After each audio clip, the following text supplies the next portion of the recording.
Hey, what's up, guys? Welcome to Out Japan, and welcome to another album review. And it's almost Christmas time, and BAND-MAID have blessed us with another album just before Christmas. So, Conqueror. Yeah, we've been waiting for this one for a while, so I've been listening to it quite a lot.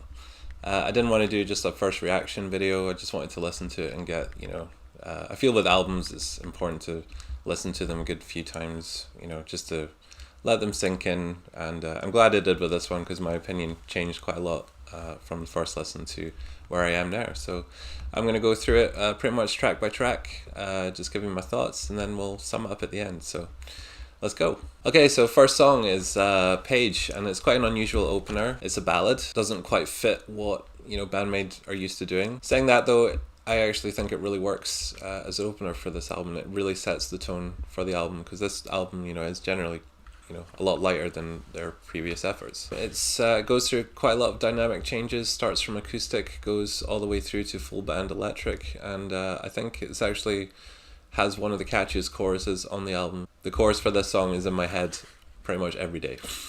So well done. Yeah, just a really beautiful melody and just a beautiful song in general, so it's a really good start to the album. Okay, and then we're into Glory. So Glory is, one of the singles they released, and, we all know it. It's the first time we hear some good old Konami riffage, and it's a good riff. It's not one of our best riffs, but, the song carries it on. It's a very energetic song, and it has a really good chorus and good melody, and I love the song. Okay, then we're on to Liberal, and Liberal is a decent enough song. It kind of just, follows the standard BAND-MAID formula. It does have, some interesting parts, but I do feel it kind of falls short a little bit, compared to other songs they have. I would say the double bass drumming, Akan's double bass drumming and Saki's vocals really steal the show in this song. But yeah, just lack of guitar solo and just, generally lack of interesting stuff going on makes the song a bit mediocre, in my opinion. Okay, and then we have Endless Story, and I've covered Endless Story before, so if you've seen that reaction video, you'll know what I think of the song. But for those of you who haven't seen that, I really do love Endless Story. I think it's an absolutely beautifully put together song. It sounds great. I know it was obviously made for live purposes, for crowd participation. But that doesn't matter, it's good to have songs like that, and it's going to be a great one live. And the middle part is super beautiful, it's really well done, just the layers, and it gets quite epic towards the end. The only problem I have with it is just that the guitar solo gets a bit drowned out towards the end by all the vocals and everything else going on. But apart from that, it's an amazing song. Okay, and then we're on to Mirage, and Mirage is actually one of my favorites on the album. A really beautiful song. The little riff that opens the song kind of carries all the way through, which is a really interesting idea. They haven't really done that before. And we finally get a proper good old Konami guitar solo, so I'm so happy we finally got one. And it's an amazing solo. Everything, just the vocals, all the instrumentation is just a perfect fit. It's just exactly what BAND-MAID do best, and it's make amazing songs like this one. So yeah, well done. Mirage, awesome. Okay, so now we're into the section of the album where things for me start to slow down a little bit. These next 4 songs, to me, they feel more B-side-ish than, songs that should be on an album. Don't get me wrong, they're still really good songs. I really do like them. But they just, compared to what we've heard so far, they just fall a bit short for me. At the Drop of a Hat, it's the second ballad of the album, and it's just not as good as Page. Even though it serves a good purpose where it kind of slows down, makes the album, shift dynamically, which is, good. It's always good. Yeah, it's just, just for me, it's just a bit mediocre, really. Wonderland is kind of the same. It's just standard BAND-MAID formula, just nothing particularly interesting going on. Azure, that one has a really good verse. It just doesn't quite follow through with the chorus, in my opinion. If it had a different chorus, maybe I think it could be a standout track, but just as it is, it just, for me, again, it just kind of falls a bit short. Dilemma, again, it just doesn't really do anything special. It's a good, they're all good songs, they just don't hit the mark for me. They do feel a bit more like they should be B-sides to a single, maybe. Okay, so now the album gets a bit more back on track with Bubble, and Bubble is like one of my favorite songs. It might even be one of my favorite BAND-MAID songs. The 2 guitars, just doing those different things. and the spacing between like the notes and stuff, I really love it. Vocally, Saki's just like absolutely on point with this song. Such a cool riff, married with, you know, such an intense chorus with amazing vocals and amazing guitar solo. What's not to love? Okay, the Dragon Cries. So I'm probably going to get a bit of stick for this, but I feel that the Dragon Cries should not have been put on this album because it sounds way too different from the other songs, you know, production, even just production wise, you know, sounds super good, you know, production wise, everything's really high fidelity, super polished. And then we get this song, which kind of sounds like it's been recorded in a garage. And like, maybe they were going for that, but to me, it's just weird. And the song's not that great either. It's just a boring riff, and the vocals aren't really that inspired either. It's just a weird one. I feel like they should have definitely swapped this song for another one that was on one of the B-sides, you know, for Glory, like Hide and Seek or Screaming or something like that. I think it would have been a much better choice. But, you know, we'll see. I think it might translate better live, that one, than on the record. But yeah, I just feel like it kind of interrupts the pace, like especially after Bubble. Okay, and then we have Flying High, which is another highlight of the album for me. It could almost be a sister song to Take Me Higher off of the first album, Just Bring It. It has a very similar kind of riff and feel. And obviously the higher part lyrically. We have a really awesome guitar solo from Konami in this one. Towards the end of this album, she starts, you know, the rock, you know, starts to come back, and yeah, I'm glad.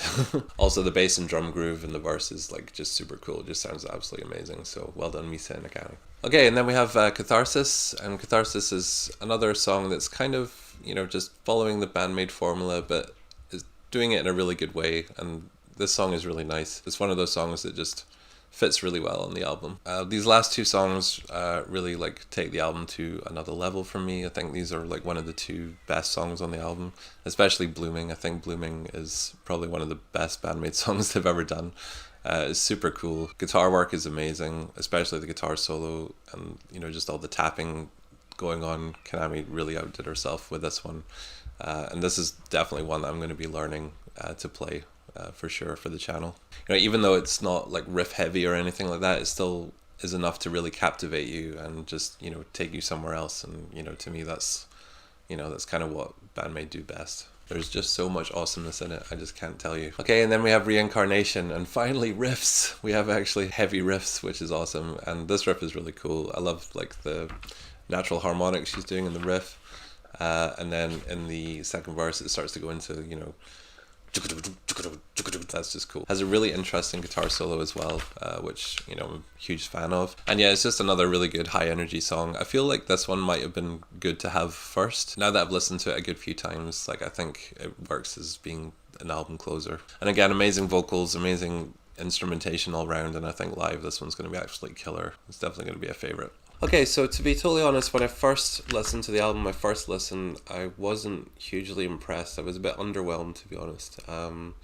It just wasn't quite what I was expecting. I was kind of expecting World Domination Part 2, but it isn't that. And it's, you know, it's not a heavy rock album. It's not a hard rock album. It's just a rock album. They've definitely toned it down a notch in terms of the heaviness. There's a lot less riffs. The songs are more focused on, you know, just actual songs and vocals. So yeah, just quite different, really. But once I started listening to it more, and I started to accept the fact that, you know, this is the direction that they went for, then it started to grow on me a bit more, and I started to appreciate the songs a lot more. One way to think about it would be if the last album was World Domination, so they're out dominating the world. You know, it's chaos and, you know, energetic, just like the album is, and now they've conquered the world, so now it's time to chill. If you think about it that way, you know, it kind of makes more sense and fits the mood of the album. So bottom line, it's an amazing album. It just has a few songs on it that, you know, for me just feel like they should be B-sides. They just didn't quite match the quality of some of the other standout tracks that were on. I mean, I know that's, you know, you're not always going to have an album of just like pure singles, but I feel like if you just compare the other two albums, I would say pretty much every song on the first two albums, you know, could potentially be a single, if not most of them. But on this one, there was maybe like 40% of songs just didn't grab me as much. That being said though, the album on a whole just really showcases how much they've grown musically and in terms of their songwriting.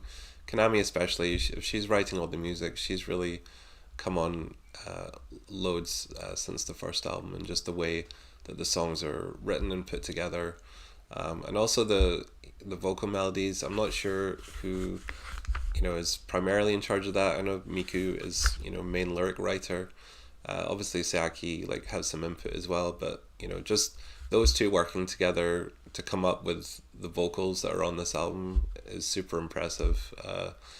Like I said before, vocally this album is the best in terms of just harmonies, melodies, layering, everything like that. It's really awesome. If I was to give the album a rating, sort of compared to the other albums, I would probably give this a 7 out of 10. And World Domination for me would be a 9, with Just Bring It being an 8. Okay, so that's the end of the video, guys. Thank you so much for watching. I hope you enjoyed that review. If you haven't already, please check out the album. It's really good. You should definitely check it out, even though I'm saying it's my least favorite of the three. It's still definitely worth checking out. So what do you guys think of the album? Please let me know down in the comments. I'd love to hear from you. What do you guys think of their new lighter direction? Do you think it's a good move for them? And yeah, what songs do you like the best? And also, what songs would you like to see me cover and do lessons for the channel? Because I obviously have my favorites, but it'd be cool to hear yours as well.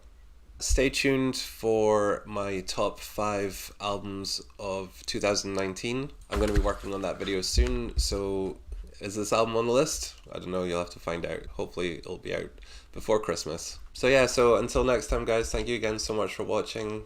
Please subscribe if you haven't already. Make sure your notifications are on, and I'll see you in the next video. Take care. Bye.